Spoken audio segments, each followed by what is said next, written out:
Okay, so up next we are talking appetizers.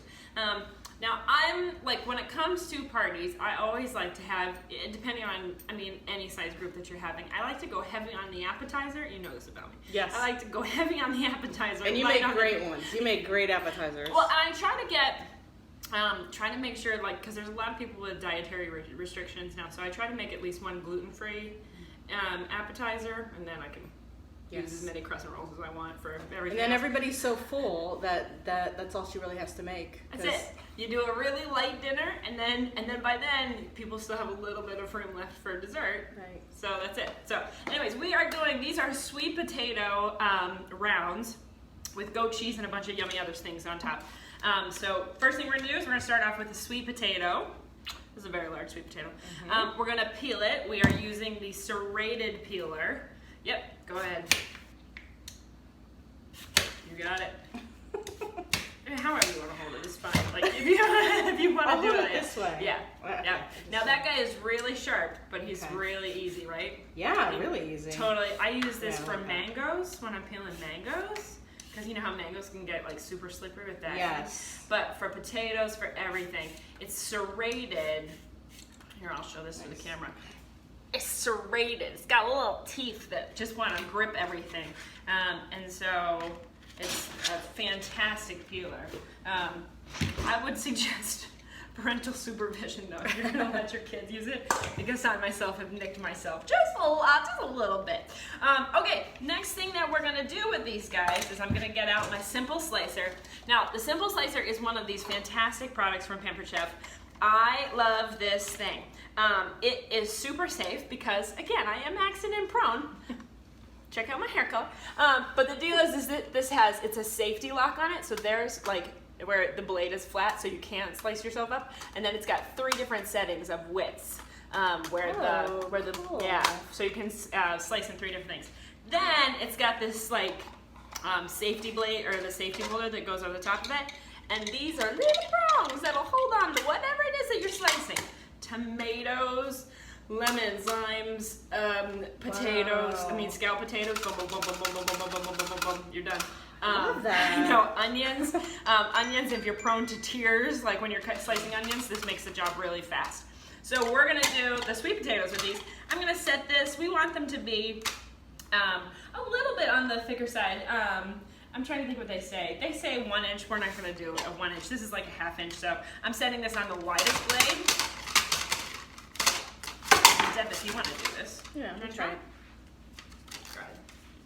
I have to do the left hand. Oh, yeah. Oh, which is a really good point.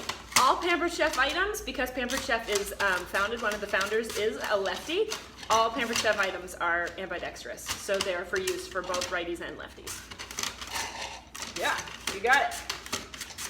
Keep going. Flip it around so that, yeah, nice. So as you can see, stop moving the mat. But we've got these awesome little rounds. Awesome. So we're gonna just keep doing that. And while you do that, and then, then when I get low, if I put this on it, it'll probably be easier. You put that, yeah, you got it. Yeah, isn't that great? Yes. Tip up, yeah, that's it. So we've got all of our big sweet potato pieces right now, and then we're gonna put them into a bowl. Now this is really easy. This doesn't have to be hard. So we're just gonna coat these. If you want to slice, there's a few more. Okay. With that guy, we're gonna coat these in just a little bit of olive oil, paprika, and sea salt. Okay. So how do I do this again? All right. So the grooves. There you go. There you go. Okay. You didn't know your own power. I'm no engineer. All right. So we're doing 2 tablespoons. Are you good? In a minute. I mean, you don't have to use the guard. I'm good. You don't have to use the guard if you don't want to. Well, safety first. Right. Well, yeah. That's that's it. So we're gonna do 2 tablespoons of olive oil. Maybe a little bit more as you need. So I'm gonna go just because we've got a few bigger slices that we want to coat. I'm gonna do that. I'm gonna do paprika, just 1/2 teaspoon. Again, using the adjustable measuring spoons. So there we go. So there's a sliding scale. Adjustable It mitten. takes me a few minutes to get it, but once I got it. Oh, you did. Listen, that's it. I got it. That's perfect. So again, woo, that was way too much paprika. Hot messery happen all over the time. Okay. Oh wait. Wait, is this enough potatoes? What's that? Is that enough potatoes? That's perfect. Now, what we're gonna do is we're gonna put. Oh, that was just sea salt. All we're gonna do is go ahead and throw these guys into the bowl.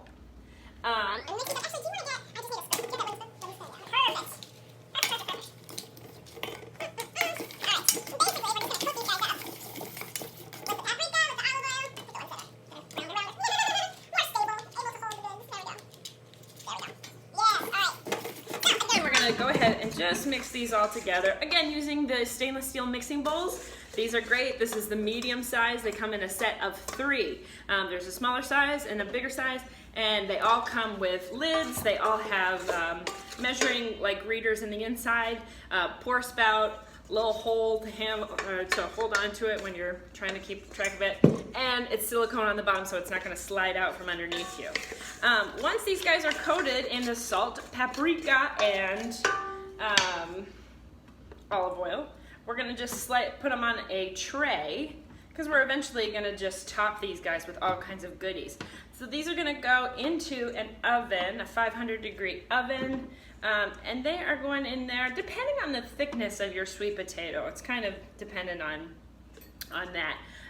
But just like 8 to 10 minutes. So we're going to put, these are a little bit on the thin side because I like them that way. They're easier to stack stuff on. So we're going to put these in for like maybe 8 minutes or so in that oven. We're back. We're back. Okay, so these went into the oven. We did like 6-7 minutes per side. Gotta flip them over.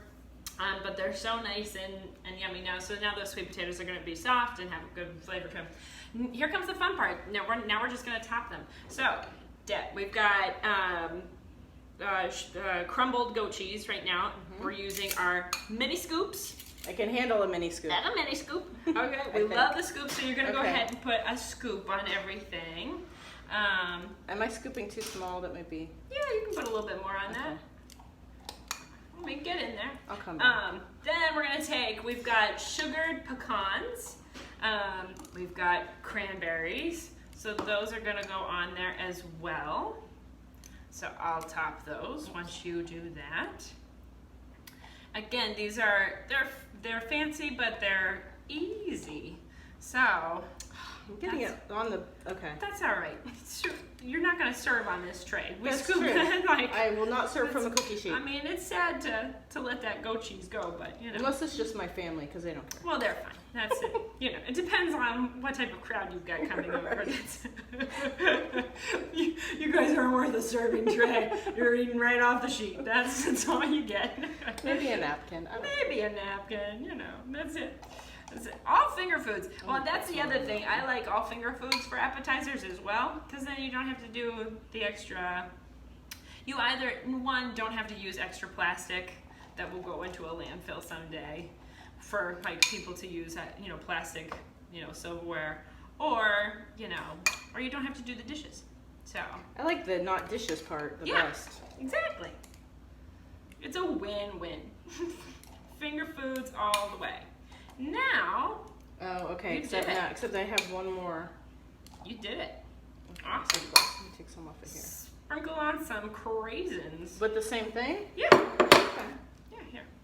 Here, I'll help you out. Just a little extra.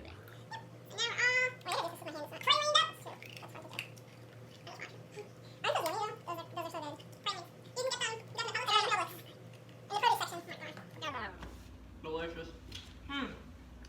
So, up next, we're gonna go with our zester, lemon zest. We're just gonna sprinkle some lemon zest over top. This is the small microplane zester. Comes with a protective little cover over the top of it. These guys are great though. Shaved chocolate, lemon zest, lime zest, ginger. It's great for ginger if you're doing grated ginger into anything. But so handy and delicious. You know, it's just tiny little things like that. You know, we never think, if I'm making pancakes, you know, zest a little bit of lime into your pancakes. Like, Yeah, all those little, just a little bit goes a long way. Just a big old burst of flavor. I'm coming for you. I'm coming. Okay. All right. Good. Okay. All right. Up next, we are going to. Oh, I'm finishing my zest. I didn't use them all though. Do I need to use them? No, you don't have to use them all. That's why, I mean, the recipe itself calls for like 1/3 cup of like the pecans and the raisins, but really, I mean, just, there's no rule that says you have to use them all. All right, we are zested. Up next, we're gonna go with a little drizzle of honey. This is actual like... It's honey from my neighbor's bee box. It's wild honey, right? It's wild, in the backyard. That is wild. Now listen, you would expect this from like Pennsylvania and Ohio, but not whence South we Florida. came, but not in South Florida, in the middle of West Boca. I love it. Does he sell it? I'll ask him if he does. See if he does. I would love to have some wild honey. Okay. All we're doing is just a drizzle. You don't have to have the little special forky thing to drizzle honey. Oh my gosh. Oh man. Just a nice little touch. So fancy. Oh. Oh. Good. It's good, right? It's so it's good. Really good. Little drizzle of balsamic reduction over the top. Balsamic's great. We always think like balsamic's great with strawberries. Balsamic's great with, oh, nice. I didn't even know that you could buy balsamic reduction instead of just like boiling it in a pot. But that's fantastic. Well, you like to do extra work. I don't. True story. Well, now I won't. Now that I know I can buy it from, I just do it out of desperation. This is a blood orange infused olive oil, but you can use any like flavored olive oil, but that orange is just a nice thing. So we're gonna do just a little drizzle of that over the top. It's great flavor. Infused olive oils and balsamics as well. Fantastic for any fruits or vegetables or salads. I mean, salads that you're doing. I mean, they make such a, and they're so much less chemicals, processed foods than you're gonna get. This is the Herb Mill, the Pampered Chef Herb Mill. I love this thing. Take whatever fresh herbs you have. It goes into a little bottom. Deb, I'm gonna have you do this. So all you do, hold it over the top, give this guy a turn. And we're gonna get, yep, give it a little shake. You got any resistance? There you go. Oh, there it is. Oh. See, I have to learn how to use these things. You're so funny. That's hilarious. Okay. How did that happen? I think I was holding it from the top. Oh, okay. Here. I'll hold it right. Missing basil. Well, here, I can't have nice things. You can't. So you use, there's a little ceramic ball in there, and that's what moves that basil down. Okay, let me try it again. So there you go. Yeah, I'm hold holding it here. Yeah. There you go. Oh, okay. Oh my gosh. Wow. Isn't that so pretty? Yes, this looks really good. So what it does is it, I love this basil smells so good. I know, right? And it's so much easier. Usually when you're doing basil, you're supposed to like chiffonade it and like stack your leaves on top and then roll it into the thing and then, you know, slice it really, really thin. You don't even have to. Now, except I'm not well practiced, so I didn't get it evenly across. Who cares? You're fine. Okay. It's a new tool. I gotta get one of these though. Hey, those are your appetizers. They're all done. You want to eat try one? it? Okay, I'm gonna have a little one. I'm gonna eat a big one. Cheers. Cheers. Toast. Oh man. It's really good. I love food so much. I can't even. There's a reason why. Oh my god. You gotta make these. Lunchtime! Really good.